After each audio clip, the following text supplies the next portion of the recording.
Welcome to Hypothetically Speaking. Today I'd like to share my idea behind heaven and hell. I call it heaven and hell hypothesis. Imagine this for a moment. You have just closed your eyes after a long day, and in the silence of your mind, you feel something inside you, that quiet knowing that tells you whether your day was in harmony or in conflict with what you truly are. That very feeling, that quiet resonance or restlessness, is where heaven and hell begin. For centuries, human beings have been told that heaven and hell are destinations, places we will be sent after death, depending on whether we were good or bad in life. But I believe this is a misunderstanding, one perhaps born from fear or later sustained for control. Heaven and hell are not celestial territories waiting for us beyond the clouds or beneath the earth. They are states of being within consciousness itself, the natural harmonies or dissonances that arise from the choices we make every day. Heaven is not a garden somewhere in the sky. It is the state of harmony that radiates through your being when you live in truth, in kindness, in conscience. It is that serene alignment between your inner nature and the goodness that built existence. And hell, it is not a pit of fire, but the state of dissonance that burns within the soul that knows it has betrayed itself. It is the agony of inner discord, the torment of being out of tune with one's own essence. We often think of Judgment Day as something that comes at the end of time, but the truth is judgment is not a single day. Judgment is every day. It is happening now within us through every conscious choice we make. Each thought, each act, each intention sends a vibration into our being, either attuning us to harmony or distorting us into dissonance. And here lies the continuity. The judge, the court, and the verdict are all within consciousness itself. The moment we choose cruelty, deceit, or selfishness, we feel the tremor, a disturbance in our peace. Our conscious instinct warns us this is wrong. It's that unmistakable pang in the chest, that quiet unrest that follows wrongdoing, no matter how well it is hidden from others. But when we do good, when we act in compassion, honesty, and empathy, there's a lightness, a resonance, a sense of being at one with life itself. That is heaven, not a reward given later, but a state we create now.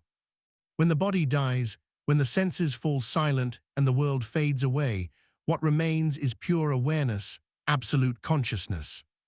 In that state, there are no more distractions, no justifications, no masks.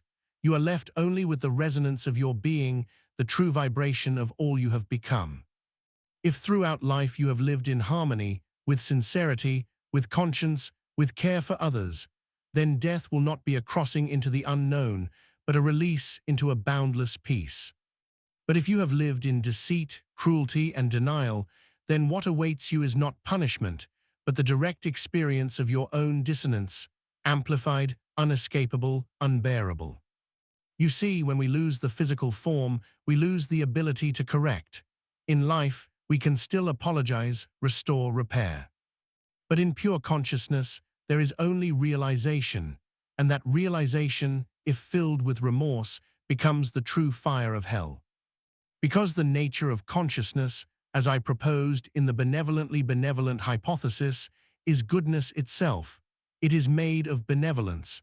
To go against it is to go against one's own essence. So when a soul filled with wrongdoing returns to that benevolent field, it suffers not because it is being punished, but because it cannot bear the contrast between its state and the purity it re-enters. Heaven and hell, then, are not assigned. They are self-created states revealed at the moment when nothing else remains. Heaven is consonance, hell is dissonance. Heaven is when your consciousness sings in tune with the benevolence of existence.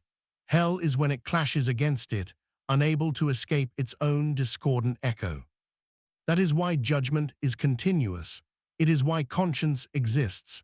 It is why the smallest lie feels heavy and the simplest act of kindness feels light. Every moment is a moral frequency check. Every day we are tuning ourselves toward either harmony or disharmony. And so, when death comes, It does not send us anywhere new. It simply unmasks where we have already been living. Think of life as a song, a long, unfinished melody we are composing through our choices.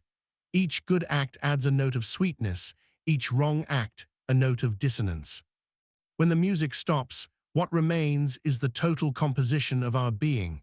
That music is heaven or hell.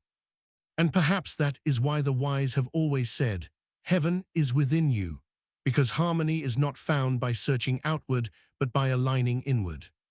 If we truly understand this, the implications are transformative. Morality is no longer fear-based, it becomes self-understanding. Religion is no longer control, it becomes resonance.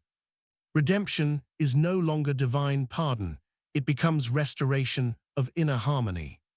We no longer need to wait for an afterlife to experience paradise, we can begin to build it within. And we no longer need to fear eternal damnation, we can begin to heal the dissonance while we are still alive. Because the real paradise is the peace that comes from being right with one's own conscience. And the real hell is the unrest that never ends when one lives in denial of it. So the heaven and hell hypothesis asks us to rethink everything. Heaven and hell are not future destinations, they are present realities.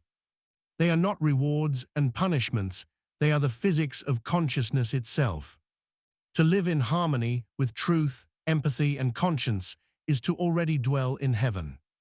To live in deception, cruelty, and self-betrayal is to already inhabit hell. And when the time comes for our consciousness to leave this world, we will not be judged by another. We will simply awaken to the full resonance of what we have always been. If this idea resonates with you, share your thoughts in the comments. Let's expand our perspectives together.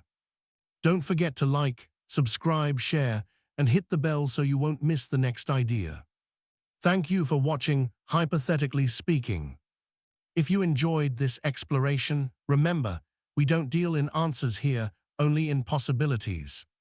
Until next time, keep questioning, keep wondering, and keep your mind open.